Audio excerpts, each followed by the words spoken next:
نون.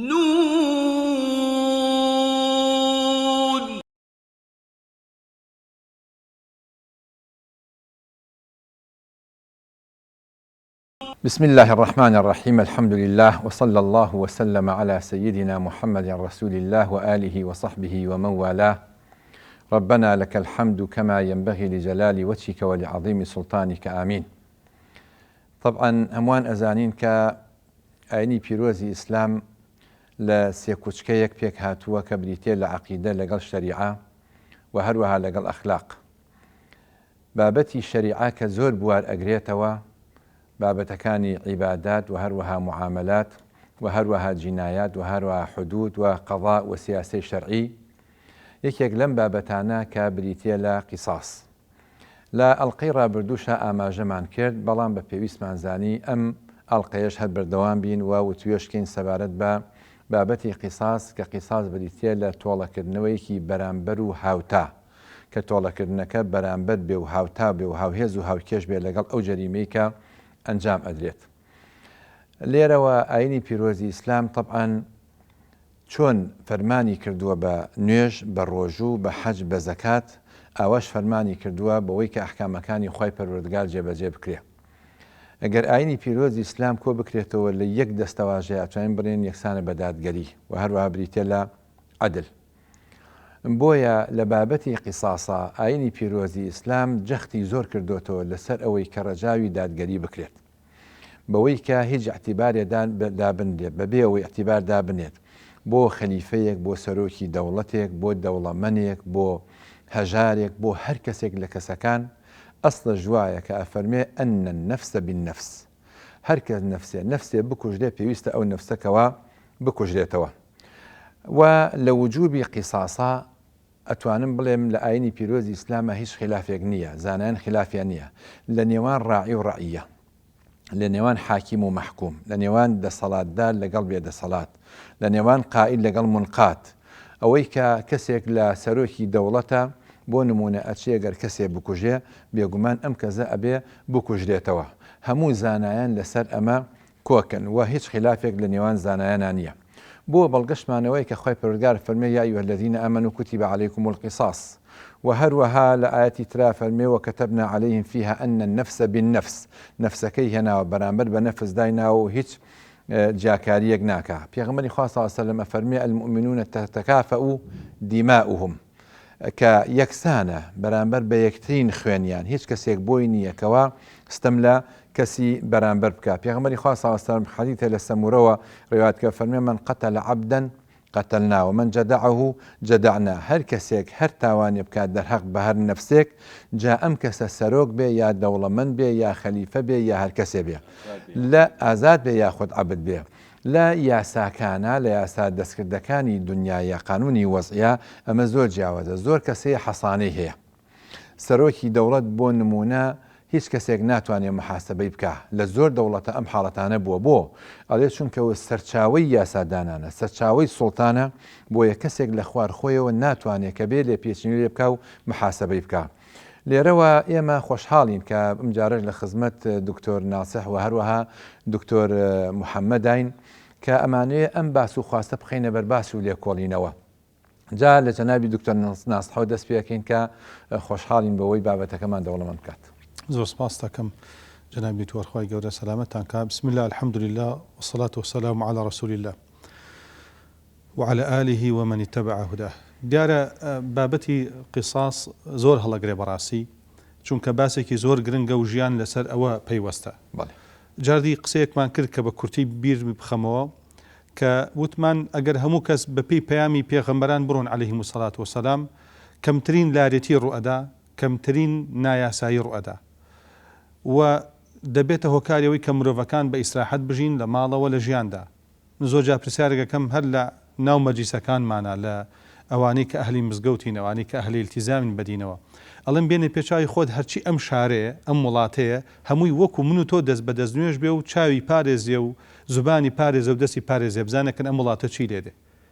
تر پێویستمان بەوە نییە کە زۆر خەمی دەرگای حەوشە بخۆین داخرابێ و ئەو هەموو کامێرە مراقەبەیەدا بنین، چونکە کامێرەیەکی ئیلاهی بەسەر هەمومانەوەیە. بەڵام ئایا هەموو کەس بەو شێوازەیە؟ بێگومان نەخێر. هەموو کەس پابەندی تەنانەت یاساکانی مرور نابێت کە بەپێی هەموو عەقڵ و لۆژیکی مرۆڤایەتی جوانترین یاسان بۆ پارێزگاریکردن لە مرۆڤەکانە. بەڵام هەندێک هەیە لاری ئەکا دەکرێت هەندێکیش بەبێ ویسی خۆی تووشی حادیسە ببێت، بەڵام بەگشتی ئەگەر هەتوش بێت یا لاری بکە پێویستە یاسایەکدا بنرێ بۆ ئەوەی کە زەجر بێت و بەرامبەر بخاتە هەڵوێستەوە کە خەڵک بترسێ لە سزاکەی وەوا نەکات کە ئەوان بە ئارزی خۆیان مەرەسەی تاوان و هەڵەکان بکەن، بەڵکو دەبێت وا بکات کە ئەوان پابند بن و دوور بن لە هەڵەکانەوە. جابوونی قیساس تۆڵەکردنەوە زۆر گرنگە، بە تایبەتیش ئەوەی کە پەیوەستە بە خودی مرۆڤەکانەوە، چونکە شریعەتی ئیسلام هاتووە بۆ ئەوەی ضروریاتی خەمس بپارێزێت، وەکەوەی کە نەفسی مرۆڤ بپارێزێت و عەقڵی بپارێزێ و نەسلی بپارێزێ و ماڵی بپارێزێ و بەشێک لە کیان و ژیانی مرۆڤایەتی کە نەکەوێتە خەتەرەوە بۆی کە بتوانێت بە مستەقیمی بە ڕاست و ڕەوانی ئەم ژیانەی کە هەمانە بەهێمنی بیبینە سەر. بۆیە بوونی قیساس و تۆڵە لە ڕاستیدا دیمەنێکە قورسە. جازە هەندێک جاری ڕخنای گیری ئەڵێن کاکە ئەو شتانی کە لە شریعەتی ئیسلاما دانراوە قورسێتێکی تایە، چۆن یعنی کەسێک بێ بکوژرێت ئەو خەڵکە لە بەرچاو خەڵکا بکوژرێت. بەڵام لە یادی چووە کە ئایا ئەم کەسە چی کردووە بۆ کوشتنی ئەو؟ ئەی دیمەنی یەکەم ون بۆ لە پێش چاومانە، تۆ بێنێ پێچاوی خۆت کەسێک بە نیوە شەو هەڵبکتێتە سەر ماڵێک، ئەم پیاوە 10 ساڵە 15 ساڵە کاسپیەکە، ئەم بەم تەنهاشەوە هەرچیکی کردووە لە پارۆ ماڵ و سەروەت لە دەستیان پسەنێ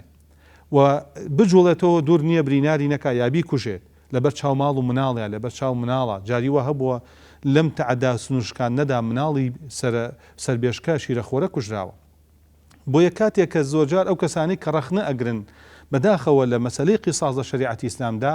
وەک ئەوەی لە پاڵ کەسی دز و پیاوکوژا بۆستن و بەرگریان لێ بکەن و لەم داشەوانێ ئەوانەی کە مافیان خوراوە جەرگیان سوتاوە ماڵیان براوە تۆ بێنێ پێچاوی خۆت کەسێک دەسەرخێزانە، ئەم دەسەرخێزانە ئەبا بڕێوە کاتێک کە تۆ دی ئەم کەسە ئەکوژی جگەلەوەی سۆزی باوکایەتی نایاڵی سۆزی هاوسەرێتی ئەکوژێنیتەوە لە هەمان کاتا سەرچاوەیەکی ڕزق و ڕۆزی 10 نەفەر کەمتر یا زیاتر وای لێ دێ کە ئەمانە ئیتر ئەبن بە ڕەشوڕوود بەسەر ئەم خانەوادە و بەسەر ئەم ماڵە و بەسەر ئەم کەسەیە. حتا یەکێک لە حیکمەتەکانی ئەوەی کە پارێکی زۆر دانراوە بۆ قیساس بۆ چونکە احتیمالی ئەم کەسە ئەگەر بژیایە هەتا ئەو کاتێک کە ئەمرێ ئەو نەکاسبی بکردایە لەوە زیاتریش بواە. لەبەرەوە حەقی ئەوەی هەیە کە تۆ کەسێک چرایەکە کوژەنیتەوە لەوەچی ئەم چرای تا 10 ساڵ بەرچاوی خەڵکی ڕوون کردایەتەوە، تا 10 ساڵ داهێنانی بکردایە، تا 10 ساڵ بەروبوومی زۆر هەبوایە. مرۆڤی وا هەیە بە هەزار مرۆڤ بەرامبەری ئەکرێ، مامۆستایی وا هەیە بە هەزاران کەس تێگەێنێ و پێگەێنێ، بۆی ناکرێ ئەم مرۆڤە ئاوا بە خەمی سادەوە سیر بکرێ. هەر لەبەرەمەیە کە زانایان باس دەکەن کە بەڕاستی بوونی تۆڵە واتە مانەوەی ژیان، ئاەتەکەش کە زۆر وردە ئەفەرمێ وەلەکم فی القصاص حیات، جا حیاتەکەش حیاتێکی ڕێز حیاتێکی هەرەوە نییە تۆ بژی، یعنی تۆ بەهێمنی ئەژی لە ماڵی خۆتا بە ئاسوودەیی دەژی، ترس نییە کە خەڵک بێتە سەرت، ترسینان بڕینت نییە، ترسی چرا کوژانەوەی خۆتت نییە، ئەو حیاتە کامڵەیە وەلەکم فی القصاص حیاتێکەیتر بە خەیاڵ و ئەندێشی هەر کەسێک کابێ لە جوانەکان. جنابی دکتۆر محەممەد مستحقی قیساس و تۆڵەکیە کە خاوەنێتی بەناوی خۆی بەخشندۆ میهرەبان دروستڵاوەستەکانی پاکی سەرۆرمان رسول الله صلی الله عليه وسلم یارانی بزانان و خواناسان بەگشتی. سەرەتا وەڵا لەو دەست پێ بکەم مامۆستا باسی ئەو قورسی عقوبەکانی کردم سزایە و تاتی قیساس من لە بیرم دێ لە ساڵی 2014 یا 13 بوو وڵا دەوری ئەو دەوروبەرە بوو باز لەوە کراکە عقوبەی عەدام لە هەرێمی کوردستان ڕاگیرا. یەکێک لە داخوازیەکان ئەوە بوو کەوتیان لەبەر ئەوە لەبەر بەزەی هاتنەوە بۆ کەسێکەوە قاتیلەوە ئەوە هەڵەیەکی کردووە بەزەیمان پێ بێتەوە. لەو کاتەیە من ژوتم بەزەی بەیەک نەفەرا و بەڵام ڕق و کینە بەخشینەوە بۆ هەزاران کەس. ئەو عایلەیە کە کەسەکەیان لێ کوژراوە ڕەحمتان بۆ ئەوان چییە؟ ئەگەر ڕەحم بە قاتیلەکە بکەین نەیکوژینەوە سجنی ئەبەدی بکەین ئەی لەو لاوە چەند کەسمان ئێمە بە بێڕەحمانە سەیرمان کردوون، چەندین مناڵ و دایک و باوکمان بێڕەحمانە سیر کردوون، ئەڕەحممان بۆ ئەوان چییە؟ کەوابوو ئەم یاسایە بەڕاستی عیلەتێک و بەهانەیەکی زۆر نامرۆڤانەیە بۆکو بەخێوکردنی قاتیلەکانە لە ناو سجنەکانە بۆی کەوا بتوانن چەندین جار دووبارێکەنەوە. لە قسەیەکی جارێکیان دانیشتبوون لە مەجلیسێکا سوڵحێکا بوو، یەکێک لە کوڕەکان کە تووڕە بوو وتی وەڵای کوژم و 10 ساڵە چمە سجنەوەی چیتیایە یەکسە من لەوێ داوتم قسێکی زۆر خەتەر ئەمەیەکی کە دەرهاویشتەکانی ئەم بڕیارە ناتەندروستانی کاتێک کە سزا ناتوانێت تۆقێنەر بێ سزا وا ناکە لەوەی کە ئینسان لە هەر شوێنەکە هەبێ بترسێ لەوەی کەوا هێرش کات دەسەر گیانی ئینسانێک بێتە گاڵتە جاری وتی جاچیتایە یەکێکی ترناوتی کاکە خوێنەکەی بە هەمومانە دەین هەر ئەوەندە یعنی کەوابوو سوکردنی ئینسانە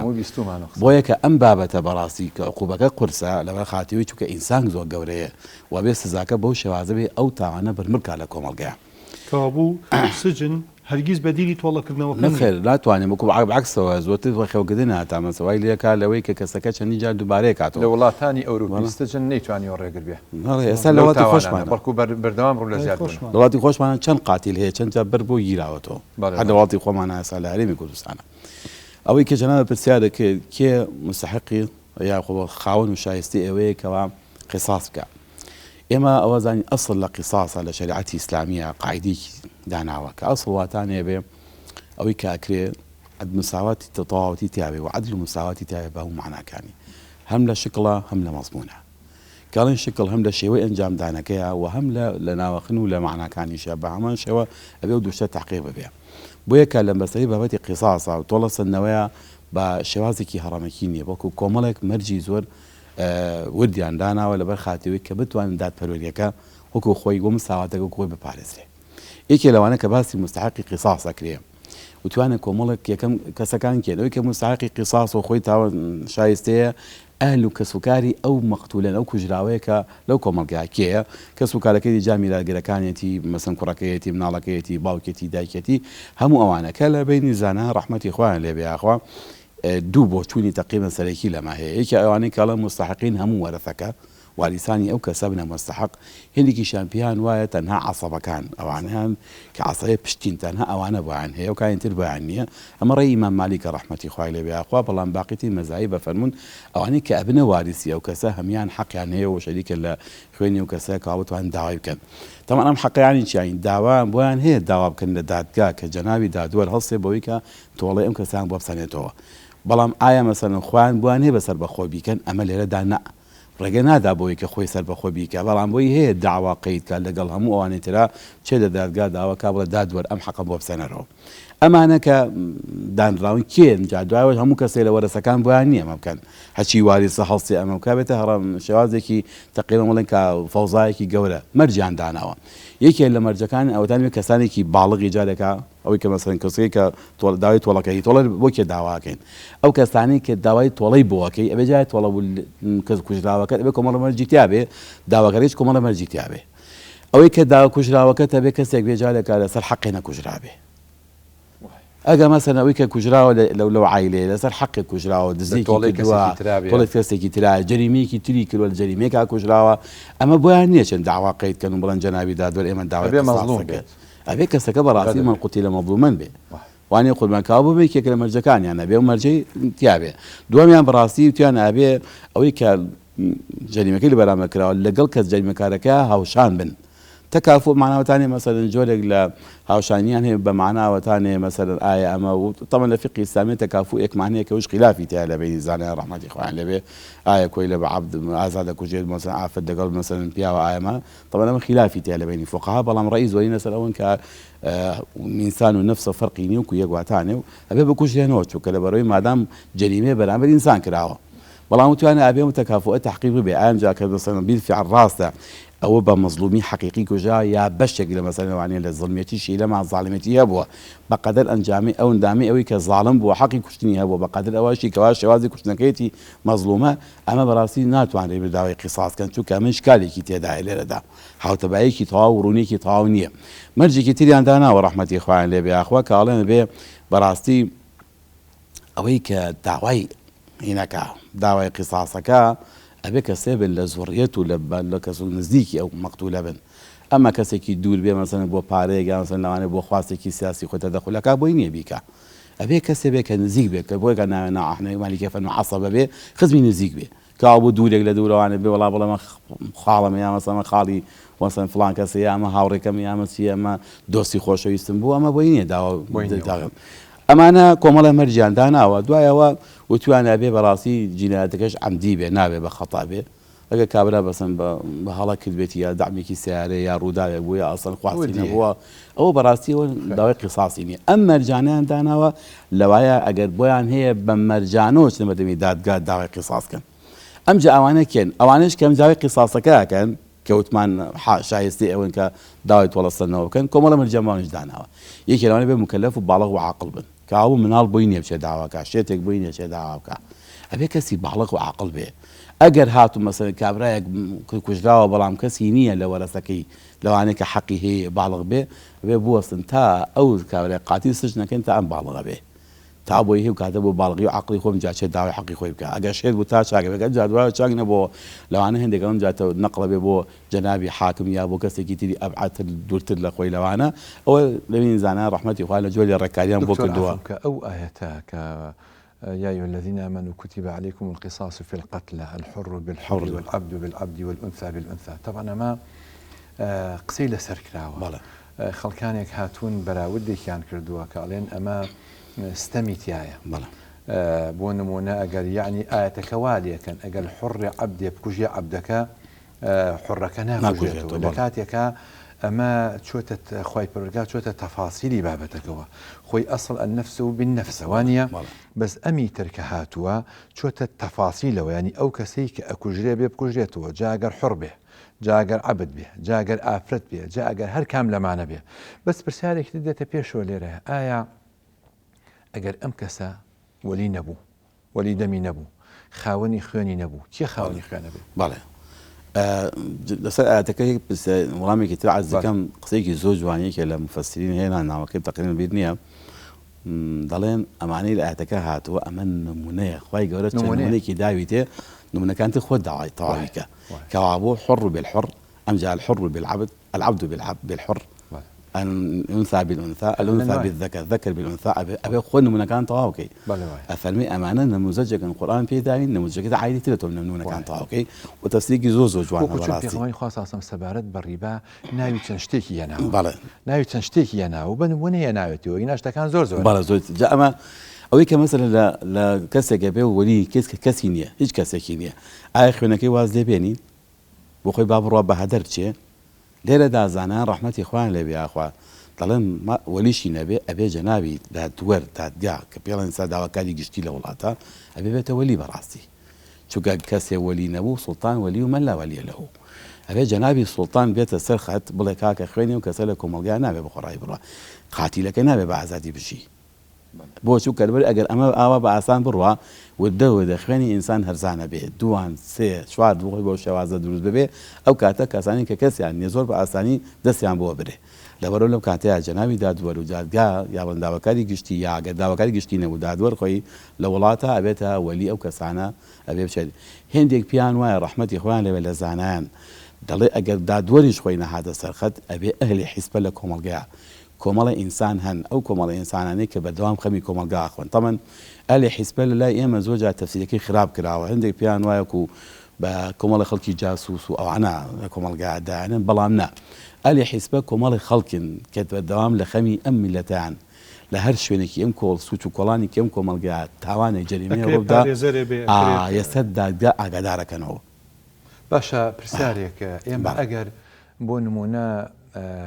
شغور هەبێت لە سوڵتان یعنی سوڵتان نەبێ فەوزایەک بێتە پێشەوە لە چەندین سەردەماشتی وا بووە وەزێک دێتە پێشەوە ئینتیفازەیەک ڕوئەیە لە وڵاتێکە هیچ شتێک نامێنێ ئیمامی حرەمەینی جوێنی لەویا تەبەن ئاماژە بە عولەماکە کە مەرجە کێیە زانایە ئایا ئەکرێ زانایان هەستن بە ئەنجامدانی ئەم کارە کە خۆیان کۆک بن لەگەڵ یەکا دکتۆر ناسا ئەگەر بێت و دەسەڵات نەبێ ئایا ممکن نەبێت خۆی وەکو مامۆسا ئاماژەی پێکرد جەنابی دکتۆر ئالی حیزبە ئەسڵ وهایە کە سوڵتان ئەبێ ئەم کارە ئەنجام بدا و ئەگەر هات و سوڵتان نەما هەمووان ئەزانین کە کۆمەلگا کۆمەڵێک جمگەی تری لە خۆ گرتووە بە تایبەتیش کۆمەلگەی موسڵمان کە چەندین پێگەی تر هەیە چەندین شوێنی تر هەیە وەکو مامۆسا فەرمووی مەسەلەی حیزبە مەسەلەی لیژانی فەتاوا مەسەلەی ئەهلی عیلم بەگشتی حتا بکرێت دەبێت ئەم بابەتانە بوەستێنرێت هەتا ئەو کاتەی کە حاکم بڕیاری لەسەر خۆدا تا حاکم دروستەکرێتەوە هەمان نەزانین لەسەری بەبێ حاکم ئاستەمە تۆڵە بکرێتەوە ئللا بێ دادگایەک بێت و ئەو بڕیار زۆر زەحمەتە ڕاست زەحمەتە قسە ئەوەی کە سەیدنا عەلی ڕەزا و ڕەحمەتی خوای لێبێت لەگەڵ سەیدنا معاویە ئەو خلافە لە بینیاندا بوو کە دەڵێن ئەبێت حکومەت بچەسبێ خلافەت بچەسبێ ئەنجا دوای ئەوە قیساسەکان وەربگیرێتەوە کە ئەمە ڕابۆچوونی سەیدنا عەلی بوو ڕەزا و ڕەحمەتی خوای لێبێ و مصیبی مەرجما و باسی کە مەرجێکی ترە کەلام باسی ئەم مۆزوعەیە یعنی دەمەرجەوەی کەوانی کە قیساس داوای حەقیان هەیە مەسەلەن داوای قیساس یا بڵێن قیساسکەن یەکێ لە مەرجەکان ئەبێ لەو شوێنەی کە داوا قیساسەکەن ئەبێ ئەمین بلەوەی ئەم قیساس و تۆڵەستنەوە سەر نەکێشێ بۆ ئەوەی غەیری جانێکە بکوژرێت واتە سەر نەکێشێ بە فۆزا لە کۆمەڵگایە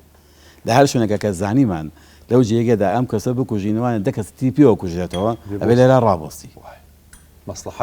لەرا بەرجەبێ ڕابۆستی جارێکە ئەوە جێبەجێ نەکەی تا حەلیوکی ئەو لایەنەیەکەی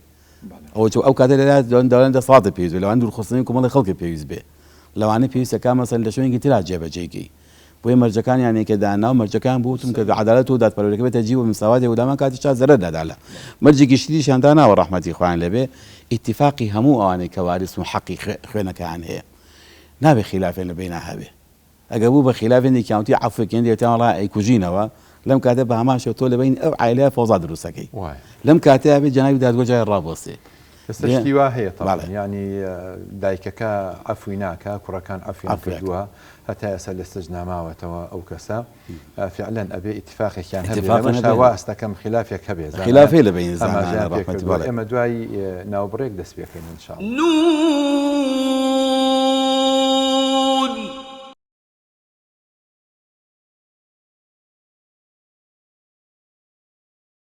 بەڵێ بسم الله الرحمن الرحیم طبعا مامۆستانی بەڕێز مەوازەم لە ئەڵقەی پێشوشە ئاماژەیەکمان کرد بەوەی کە کۆمەڵێک شوبوهات هەیە سەبارەت بە تۆڵە سەبارەت بە قیساس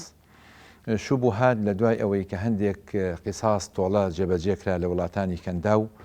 لە ئیعلامی غەربی و ڕۆژئاوەوە و هەروەها لە ڕۆژهەڵاتی ناوەڕاستیشەوە هەندێک کەس دەنگێکیان لێ بەرز بووە بۆی کە ئەمە ستەمێکی گەورەیە کە ئەکرێ ناو بەناو هەندێک ئاماژەمان پێ کردەوە بەڵام بە شێوەیەکی گشتی ئەوەی کە ئەو شوبوهاتانی کە هەیەە ئەڵێن ئەمە کەسێک کوژرا و تهدیم بووە و تدمیر بوو لە نێو چووە ئێمە بۆ کەسێکی تر لە ناوبەرین لە وەڵامە ئێمە ئەکرێ بڵێن کە ئێمە لە ئەسڵا ئەمانوێ هیچ کەسێک نەڕوخێ هیچ کەسێک تێک نەشکێ ژیان لە هیچ کەسێک نەسێنرێتەوە ئەگەر تۆڵەن نەکرێتەوە ئەو کەسە متەمادیە بێ و بەردەوام ئەبێ لە چی لە کوشتن و بەڵگەشمان زۆرە لە وڵات گەلێکی زۆر هەیە کاتێک کە حکمی عەدام ڕاگیراوە تەنها لە بە زیندان ئیکتیفایان کردووە جەرائیم و تاوانەکان تایە زۆر کەمی نەکردووە بە پێچەوانەوە بەڵکو زۆر بوو جەنابی دوکتۆر محەممەد ئاماژەی بە هەندێشت کرد پاشان ئەڵێن ژیان منحای یاخود بەخشیشێکی خواییە کۆمەڵگە ناتوانێت لێ بسەنێتەوە فعلەن بەو شێوازەیە بەس ئێمەش ئامانجەکەمانەوەی کە هیچ کەسێک نەتوانێت ژیان لە هیچ کەسێک بسێنێتەوە ئێمە تۆڵە لەو کەساکەینەوە کە هاتووە زورن و بوهتانە یاخود ظڵمەن ژیانی لە کەسێکی تر سندۆتەوە یاخود ئەڵێن جاری وا هەیە تۆ کەسێک کە تۆڵە لە کەسێکەکەیتەوە احتیمال هەیە بە هەڵە بێ ڕەنگەشتی وا ڕوویابێ لە مێژووە لە ژیانە بەڵام شتی زۆر دەگمەن بێ کەسێک بێتاوانە گرتوتە 40 ساڵ دوایی دەرکەوتووە کە بەریئە کەسێک ئەکوژیتەوە لە دوایە بۆ دەرەکەوە کەم ئینسانە بەریئە ئەمە خۆی لە ڕاستیە وەک ئاماژەی پێکرامە بن محاکم ئەم جۆرەشتانە بکەن خۆ ناکرێ هەر کەسێک لیژنەیەک هەستێ بۆ خۆیان تەشکیلیکەن و بێبوونی ئیسپات و بەبێبوونی ئیسپات و شاهید و یا ئەترافی کەسی بەرامبەر و ئەوانە ئەمەش خۆی بۆ خۆی کارەساتێکی زۆر دروست دەکا پاشان ئەڵێن ئەم عقوبەیە کاریگەریەکی نەرێنی دروستەکە لەسەر نەفسیەت و حاڵەتی دەرونی سژنەکانی تر یعنی ئەمە لایەنگریەکی تاوانبارە زۆر لایەنگریە بۆ تاوانبار ئەم یاسایانی کە دایان ناوە ئەی باشە وەکو دکتۆر ناسە ئاماژەی پێکرد ئێم خەڵکە مەسە خێزانی وایە دەیان کەسە ژیانیان لێ تاڵە بێ ژیانیان نامێنێ هەیە تووشی نەخۆشی زۆر قرس بووە لە شاری سلێمانیا من تەلەبە بووم ئەچوین بۆ قوتابخانە لە ڕێجارێکیان بینیمە شورتۆ هاتبووە من باسی ساڵی هەشتاکانەکەم کۆتایی هەشتاکان کە سیرمان کرد شورتە هاتبوو دزیان گرتبوو پێیان دووبارا کردنەوە دزیەکەیان چۆن کردووە لەو کاتە ئافرەتی ماڵەکە تووشی نەخۆشی دەرونی بوو واتە عەقلی لەدەستدا بوو ئەمە کارەساتێکی زۆر گەورەیە ینی مراعاتی ئەمە ناکەیت تۆی مراعاتی کەسێکەوە تاوانبارە اینجا مەسەلەیەک لە شوبهەکان کە ئەی دەکەن و ئاماژەی پێکەن ئەوەیە ئەڵێ ئەم مەحکەمەیە زۆری پێچێت جاری وایە ساڵێ جاری وایە 2 ساڵ جاری وایە 3 ساڵ پێی ئەچێت ێ باشە با پێی بچێ ێ باشە ئەم ماڵ و مناڵە و ئەم خەڵکە دەیان ساڵ ئەکەونە ژێر کاریگەریەوە جاری وا هەیە سەرە کێشە بۆ کێشەی عەشاری زۆر قرس ئەمەش لە لایەنگری تاوانباری پێوە دیارە ئەمانەی لە ڕۆژئاواوە کە ئەڵێن با تۆڵە نەکرێتەوە لایەنگری تاوانباریان پێوە دیارە وەک لە لایەنگری تاوان لەسەرکراو ئەم عقوبەیە ئەڵێن خۆیان ئەڵێن ئەم عقوبەیە تاوان کەم ناکاتەوە بەڵکو جەرائیم زیادەکە ئەمە خۆیان اعترافیان کردووە لەگەڵ بوونی تۆڵە سندنەوەکەیە جەرائیم زیادەکات باشە لە وەڵام ماڵێن ئەگەر تۆڵە نەکرێتەوە ئەوە 2 قات و 3 قات و چەند بەرامبەر هەندێک جەرائیم هەیە سنووری ئینسانیەتی بەزاندووە هەندێک جەرائیم هەیە ئەگەر نەکوژرێتەوەم ئینسانە یعنی ئۆخژنێک نایە بە دڵی کەس و کارەکەەوە هەروەها کۆمەڵگەکەشە خاڵێکی تر ئەڵێن ئەم حاڵەتە عقوبەیەکی زۆر سەختە و هەروەها وا لە خەڵکی ئەکاکە هەست بە نرخ و بەهای ئینسانەکانیان لا نەمێنێ و لایەن کەم بێتەوە خۆی ئەمەش ئەکرێ ئێمە کە بڵێن بە پێچەوانەوە ئەم تۆڵی ئەسەندێتەوانەیە بۆ ئەوەیە کە ئینسان وەکو بەهایەکی باڵا و سنتەر بمێنێتەوە لە کۆمەڵگەیە جەنابی دکتۆر ناسح ئێمە باسمان لە مەرجەکانی قیساس کرد طبعاً ئاماژەیەکی پێکرا اینجا شتێک هەیە کە پێوتێ جینایی سەکران یاخود ئەو کەسەی کە سەرخۆشە یاخود ئەو تەکافوئە لە مەسئلەی خوێنە ئەگەر زیاتر بچینە نایەوە من حەزم کرد لەسەرەوەی جەنابەت باست کرد یەک دوو تێبینی بچووک بدەم کە کۆمەڵێک کەس هەیە شوبهەیان هەیە ئەڵێن با قیساس نەبێ لەبەر ئەم خاڵانە 1 2 3 4 کۆمەڵی مرۆڤی تریش هەن کە ئەڵێن قیساس ضرورە لەبەر ئەم خاڵانە 1 2 3 4 بەڵام لەم خاڵەتانەیە کە عەقلی مرۆڤەکان جیاوازی کەوتە نێوانیان باشترین شدەوەیە کە بگەڕێنەوانی بۆ مەرجعێکی خودایی بزانێکین خوددا لەم بابەتەیە چ دەفەرمێ بە تایبەتی ئێمە کە مەرجعێکی چەسپاومان هەیە کە خوای گەورە لە قورئانە ئەفەرمێ وەلەکم فی القصاص حیات یا كتب عليكم القصاص في القتلى یا الحرمات قصاص کەوابوو مەسەلەی قیساس و تۆڵەکردنەوە لە تایبەتی لە مەسەلەی کوشتندا خوا سبحانه وتعالى بۆمانی بڕاندۆتەوانی ئەلا يعلم من خلق وهو اللطيف الخبير خۆی خەبیرە خۆی لەطیفە پاشان ئەو شوبهانەی کە جەنابەت جوان وەڵامت دایەوە ئەگە دیقەت بدەی وڵا لەبەر خاتیەوەینەوە کابەریئێ تێبکەوێ بە هەزاران کەیز هەیە کە هەموو 100% تەوەندبارەکانە گیرێت چونکە یا ئیترافەکە یا شایەتی هەیە بە تایبەتی لە ئەمڕۆیە کە کامێرە هەیە هەموو ئەمانە هۆکاری سەرەکین بۆی کە بە تەواوەتی ئەو کەسەی کە بکوژە دیار بێت ڕوون بێت ئەگەر لە 1000 کەسا بۆ نمونە کەسێک گوایە وا دەرنەچێت جگەلەوەی مافی بۆ گەڕێتەوانێ بەڵام لە ژیانی مرۆڤایەتیە هیچ شتێکمان نییە 100% مسۆگەر بێ یعنی هەمومان کارەبا بەکارێنین مەگەر احتیمالی نییە کارەبا پسووتێ و شۆرتێ بکە هەمومان غاز بەکارێنین مەگەر ناکرێت غازێ بتەقێتەوە ئایا بە بۆنی کەوتنە خوارەوی تاریەک واز لە ژیان هێنین بە بۆنی حادیسی سیارەیەک واز لە ژیان هێنین لەبەرەوە ئەم ڕەخنانی کە دەگیرێت ڕەخنەگەلێکی زۆر پوچ و کەم بەڕاستی بنەمایان نییە بەڵکو لە ڕاستیدا ئێمە مرۆڤین خوا عەقڵیانین تێ و ڕوحییانەتی هەر ئێستا لەسەر ئەو جادەیە کاتێک کە کامێرە نییە سیارە هەیە خەریکی تەقەڵدرووە و سیارە هەیە تیژ ئەڕە و ئەڕواوچی ئەکات بەڵام کاتێک کامێرەیەک دادەنرێت ئەزانێ ئەبێ پابند بێت پارەیەکی لێسەنن هێم نەبێتەوە تەمان لە وڵاتایە سیستەم گلەی لەسەری هەیە لەبەرەوەی جادە و ڕێگۆبان کامێرەکان بۆ نمونە کامێرەکانی سەرجادەکان لە ئێمە هەڵەی سیارە و خێرایی سیارەکان ئەگرێ بەس چاڵ و چۆڵ و تاسە زۆری ناو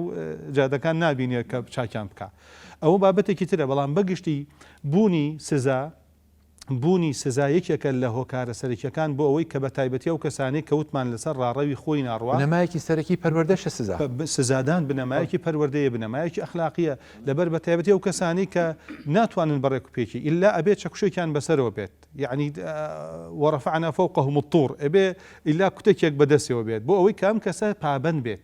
ئەگینا خۆ مرۆڤ عاقڵ و لۆژیک یەک قسەی وترا بەسە کافیە یعنی قسێک هەیە من دەڵێت بەسە بۆ عاقڵ یەک گوشەی جوان بێسوودە بۆ گەل 100 و تێڕەوان لەبەرەوە دەکرێت ئەم بابەتە ئەبێ بە قوڵتر بیری لێ بکەتەوە وەڵاهی ئەگەر هات و سزای تند نەبێ ئەوە کەس بە ئیساحەت ناتوانێت لە ماڵە بخەوێ کەس ناتوانێت شتێک لەو کارانی ژیانی خۆی بەردەوام بکە سەبارەت بە بابەتی ئەوەی کە ئەگەر کەسێک سەرخۆش بێ بە سەرخۆشی ئیش ئەنجام بدا یا هاوکوفئی ئەم دوو بابەتە بابەتێکی هەستیارن هەر چوار مەزهب و جمهوری عولەما لەسەر ئەوەن ئەو کەسە سەرخۆش بێ ئەگەر مەرجەکان کە مامۆسا ئاماژەی پێکرد بەوەی کە ئەو کەسەی کە بۆ قاتیلەکە مکەلف بێ باڵغ بێ عاقڵ بێت بۆ ئەوەی کە حڕ بێ و مکرەه نەبێت کە بەشی لە زانیان پێیاندا و ئەم باتایە و هەروەها باوک نەبێت بۆ مناڵەکەی خۆی دایک نەبێ بۆ مناڵەکەی خۆی بۆ نمونە چونکە ئەوانە ئەڵێن ئەسڵ وهایە ئەو غەدرە نییە لە بینیانە بەشە لە زانیان ئەڵێن کاتێک کە داوکێک یا دایکێک بە شێوازێک وەکو چۆن مریشێک سەر بڕێ ئاوا لەگەڵ مناڵەکەی خۆیان ئەمە بکە دەرکەوێت کە ئەمە جەریمێ ئەمە ئەکوژێتەوە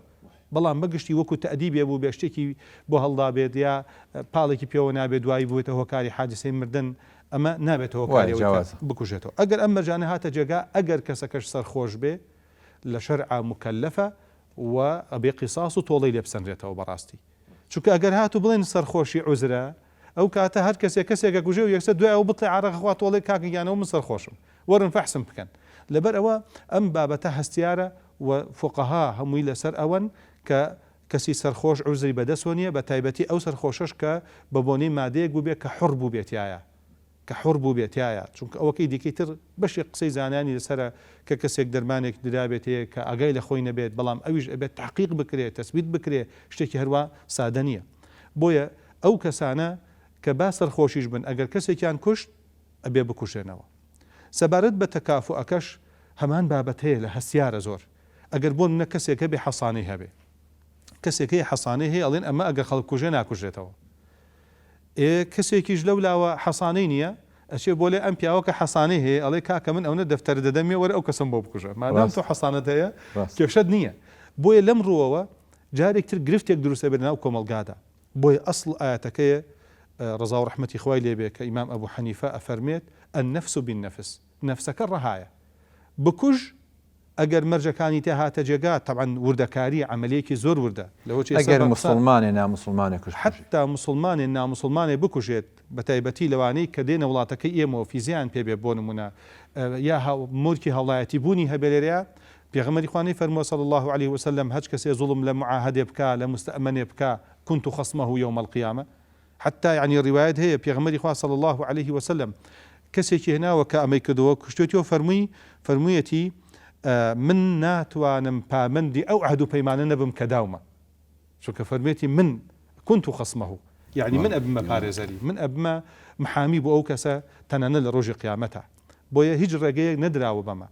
بەشێکی دەزانیانە فەرمونون کە مەسەلەی لا يقتل مسلم بكافر ئەبێ ملابەساتی خۆی دیار بێت کە ئەم کەسە بۆ نمونە حربیە ئەم کەسە لە وڵاتی حربیەوە هاتووە ئەم کەسە هیچ عهد و پەیمانێکی نییە ئەم کەسە ئەسڵەن دەوەچی هاتبێ بۆ ئاشوب ئەمانە هەمووی ملابەساتن لەسەر بەزەگەر کافر بێ و مسالم بێ و لە وڵاتە مستەئمەن بێ دەستێژی کاتە سەری ئەیلا بێ ئەگەر عهدی هەبێت ئەگەر هاتوو بۆ نمونە فیزەی وڵاتی ئێمەی پێدرابێت کە بێت بە سڵامەتی وەگەر بچێتە ناو تەسەڕوفاتێکی تر کات طبعاً هاتە وڵاتی ئێمە هەموو قانونەکانی وڵاتی ئێمە بێ بەسەریا جێبەجێ بکرێ ئەگەر کەسێکی کوژێتەوە ئەگەر دزیەکی کرد حکومە درێ هەموو ئەمانی بەسەریا جێبەجێ کرێت بەڵام تەنها لەبەر ئەوەی کە نامسڵمانە هاتوتە وڵاتی ئێمە فیزەی پێەیە هاتوتە وڵاتی ئێمە مستەئمەنە ئەوە بە هیچ شێوازێک جائز نییە بکوژرێت بەڵکو خوا فەرمێ ثم ئەبلیغوا مەئمەنەه ئەبێ بیگەنیتەوانێ سەر کەناری ئارامی خۆی جەنابی دکتۆر محەممەد چۆنیەتی تۆڵەکردنەوە ئایا تۆڵەکردنەوە ئێمە طبعاً هەمووان ئەزانین کە ئەبێ دەسەڵات بیکە ئەبێ حاکم بیکە بەس حاکم بڕیار ئەیە کە سوکاری خاوەن خوێنەکە تۆڵەی لێ بکەنەوە و ئایا هەموو جۆرە قیساسێک ئەکرێ خاوەن خوێن تۆڵە بکاتەوە ئایا بەچێ بێ بە شمشێرە بێ بەچێ بێ ئەم تۆڵەیە لە ڕاستیە ئەمە لە مەرجەکان کە باسم کرد کۆمەڵە مەرجی عام هەن زانایان هەندانە و کۆڵێن فقی ئیسلامیە بۆ تۆڵەسەنەوە یەکێ لەوانە فەرمی لا تقام الحدود والقصاص إلا بحضور السلطان أو نائبه مقاعدێک لەکێکە لە یاساکانە بە هیچ شێوازی نەس هیچ حەدێکی شەرعی هیچ سزایەکی شەرعی و قیساسیش ئەنجام نادێ ئیلا بێ جەنابی یا بێ خۆی وەکو سوڵتان کە دەسڵاتی ئەو جێگەیە خۆی سەرقاڵە محافظە جەنابی مەسەلەن سەرۆکی دادگا هەر کەسێکی تر هەیە یا جێگرەکەی ئەبێ لەوێ حوزوری هەبێ وی ئیلا شتی وا ناکرێت مەسەلەن بڵێن فەوزا خەڵک خۆی بێ ئەنجامی بە ئەمە یەکێکە لە قاعید مەرجەکان ئەوە سابتێکی مەرجێکی سابتە مەرجی کیتریشیان داناوە هەرزانە ڕەحمەتی خۆیان لێ بێخوام توانە ئیلا کە دەکە ئەبێ ئەو قیساسە ئەنجامەدرێ وابێ لە شوێنە کا بە جێگەیە کا بە هیچ شێوازی لێکەوتێتری نەبێ واتە لە زمانی فەوزا و زمانی مەسە ئێمالی و زمینەوەی سوڵتەیە ئەبێ ڕابۆسێنە جا جێبەجێ نەکرێ چونکە ئەوە سەرێک کێشێ بۆ فەوزایتر ئەمە دوو مەرجی عامل بۆ هەموو جۆرە حکمێکی شەرعی کە لە فقی ئیسلامیە باسییان کردووە یەتە سەرەوەی کە مەسەن جەنابی دادوار یا جەنابی دادگا کە بڕیارەدا حکمی دەرکرد بۆ قیساسی ئەم کەسە ئەلەم کاتەیە ئەسڵی جێبەجێکردنی خودی عقوبەکە و سزاکە ئەسڵ وایە جەنابی دادوەر جێبەجێکە وابێ دادگا بێ هەڵسێ بۆ کارە وابێ ئەو کەسی کە دادگا خۆی کەسی دیاری کردو تەمەن بۆ ئەمانە هەموو دادگایەک کەسی دیاریکراوی خۆی هەیە کە خەبیر و لێزانە لەوەیە ئەتوانێت بەڵام ئەگەر هاتوو لە بابەتی کوشتنی ئینسانێکا بوو واتە پێڵەن قەتلی نەفس ئەگەر کوشتی ئینسانێکا بوو ئەوە کەسوکاری کوژراوەکە بۆیان هەیە داواکەن لە جەنابی دادوەر کە پێڵەن وەلی کە وەلی خوێنەکەی بڵێ جەنابی دادوەر حەزەکەم خۆم جێبەجێکەم ئەو کاتە بە ئیزنی جەنابی دادوەر و لە بەردەمی جەنابی دادوەرە بە حوزوری ئەوە توانێت شەکە بکە بەڵام بەبێ ئیزنی ئەو بەبێ ئیزن ناتوانێت وەگە ئەو مەسەلەن مۆڵەت لەو وەرنەگرێت دیسان ناتوانێت بەسەر بەخۆی خۆی بکات خۆی کردی بەسەر بەخۆی خۆی کردی زانایان ڕەحمەتی خۆیان لێ بە دوو بۆچوونیە بۆچونیان پێ وایە بە قیساسی دەرسانی تۆ بۆچونی پێ وایە بە سزایکی زۆر سەختی با جەنابی دادوەر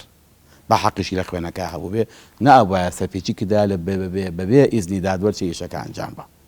حتا ڕێی لەسەرەوە هەیە ڕەحمەتی هەرچەند مەسەلەن ڕۆینە سەرەوەن کە ئێقیقیان سزای لێ ئەدرێ بەڵام ناکوژێتەوە چونکە حەقی خۆی هەبوو لە کوشتنی کەسەکەیە بەڵام بێت دادوەر سزایەکی وا سەختی بەڕاتە کە جورئەت نەکا لە فەرمانی دادگا دەرچێ ئەکرێ بڵێن بەچی ئەو کەسەکەی کوشتەوە بۆ بکوژێتەوە ئەمە جامجامە سەر بابەتەکە جا چۆن مەسەلەن وتمان بۆ کێ جێبەجێکا چۆن جێبەجێکرێ ئەسڵ وایە جەنابی دادوەر جێبەجێکە ئەم جا شێوازی جێبەجێکرد دەکە چۆنە لێرەدا دوو بۆچوون هەیە بۆچوونێکیان هەیە کە پێیان وایە ئەسڵ لە قیساسەکە خودی کوشتنەوەکە مەبەستە قیساس تۆڵەسەندنەوەکە ئالەتەکە و ئامرازەکە و شێوازەکەی بەشێک نیە لە تۆڵەسەندنەوەکە هێدە لە زانان پیان وایە نەخێر هەم شێوازی کوشتنەکە هەم ئالەتەکەش بەشێکە لە تۆڵەکە کابرا بەچی عەزێدراوە چۆن کوژراوە ئەبێ بە هەمان شێواز بێ لێرەدا کەوابوو ئەم دوو بۆچوونەمان هەیە لە فقی ئیسلامیە هەردوو بۆچوونەکەش هەر کەسە و لە زانایان ڕەحمەتی خوانێ بۆچوونی دلیلی خوان هەیە بۆ چەند فەرمودێکی پێغەمبەری خوا عەلەیهی سڵاو وسەلام دەهێنن و دەگەن بە دەلیل یەکێ لەوانە کە دەفەرمێت لە فقی ئیسلامیە بە ڕێی لەسەر ئەوە هاتووە کە بە شمشێر بێ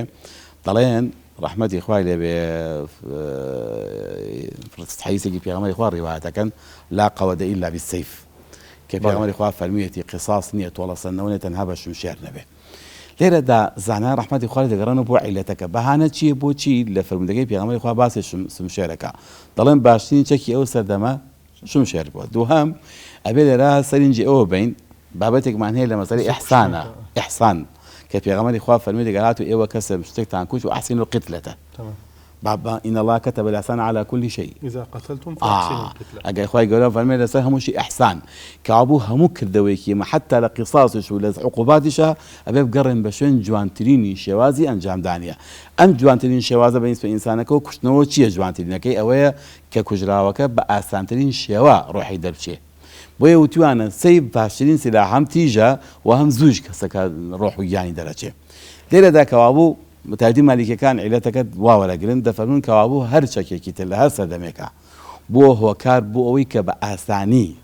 کەسەکە بکوژێ ئەتوانی بەکاری بێنی ئێستا لەو سەردەمەیە گونجێ شمشێر بێ ئێستا گونجێت فەنگ بێ ئێستا گونجێ کارەبا بێ ئێستا گونجێ شێوازێکی تر لە شێوازەکانی کوشتنەوە بەکار بێ چونکە بەهانەکە گرتۆ بۆچی بۆی چش ڕێگەیەک ئاسانترە لێرەدا ئەمجار ئایا پێویستەکە بە شێوازی کوشتنەوەکە و لە هەمان جێگەیە بێ و بە هەمان ئالەت بێ ئەمە بەڕاستی مەرج نییە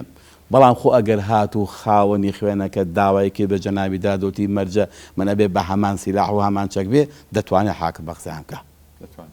دادوەرە دەتوانێت بەقسەیان بڵێ مادام ئێوە مەرجی خۆتان دڵتان بۆ خۆشە بێ ئەوە بە هەمان ئالەت و هەمان ئەمڕەز و لە هەمان جێگەشە ئەنجام دەین بۆی بە تەواوەتی ئیشەکە ئێوە عەدلەکە جێبەجێ بێ کە داخوازی کەسەکانە بەڵام لە بابەتی غيری نەفسا واتە مەسەن گەخوا دەستی قەتانە بوو مەسەن چاوی کوێر کرد بوو پەنجەی قەتانات چی کرد بوو لەمانە ناتوانرێ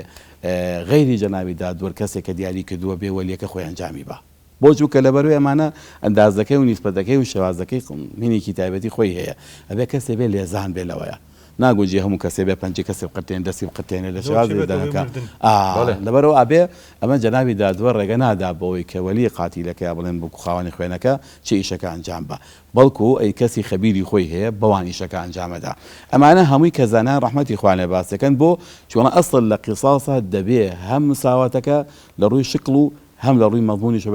بێتە جێ کە ئەگەم دوانەمان ببێ بێتە جێگا کە ئەو پێویستەکە هەم شکڵەکەت تەسەوڕکەین و هەمش ئالەتەکەش بە هەمان شێوەکو یاخین ئەمە لەسەر ئەو ڕێیەی کە پێیان وایە بێ بە چی کوژراوەتەوە لە کوێ کوژراوە بە چی کوژراوە بۆ ئەنجام بدرێ بەڵام بەڕاستی مەرجنی ئەو ڕێیە هەموو کاتێک لە دادگایە ئەوە پەسەند بێ بەڵکو دادوەر خۆی لێرەدا کارە چی بە بەرژەوەندیە زانین بۆ جێبەجێکردنی ئەو کارە چونکە دادوەر خۆ لە فقی ئیسلامیە ئەوان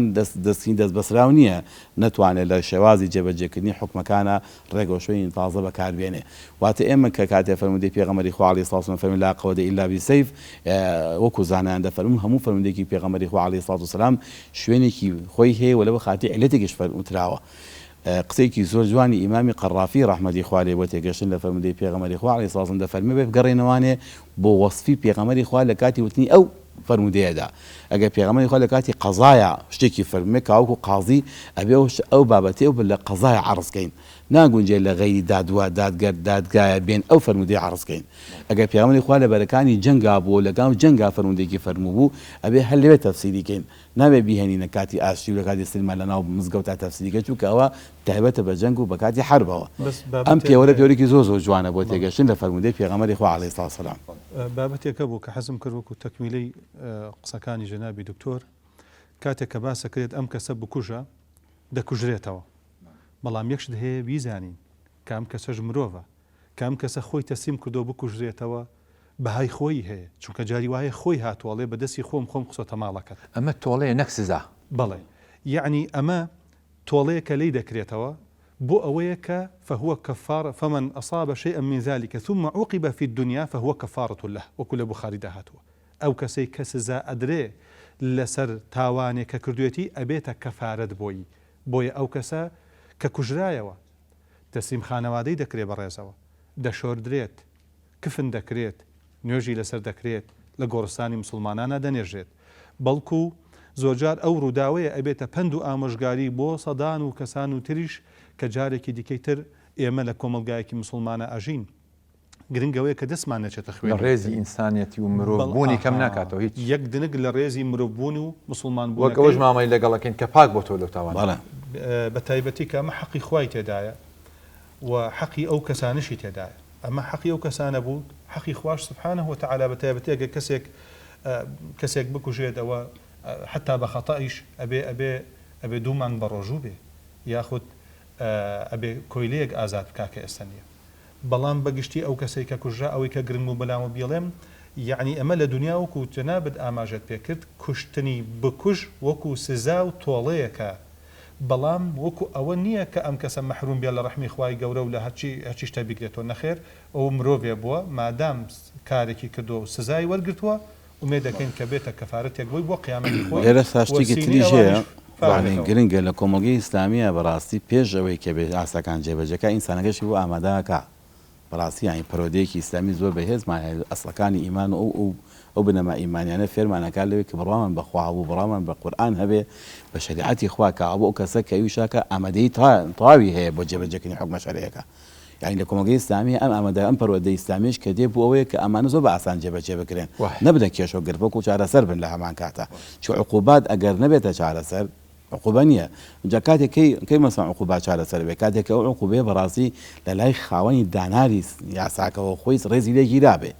يسابو شيء أمهم مثلا بنداني ما في مروف ومثلا قيمتين بهاينا معهم ومثلا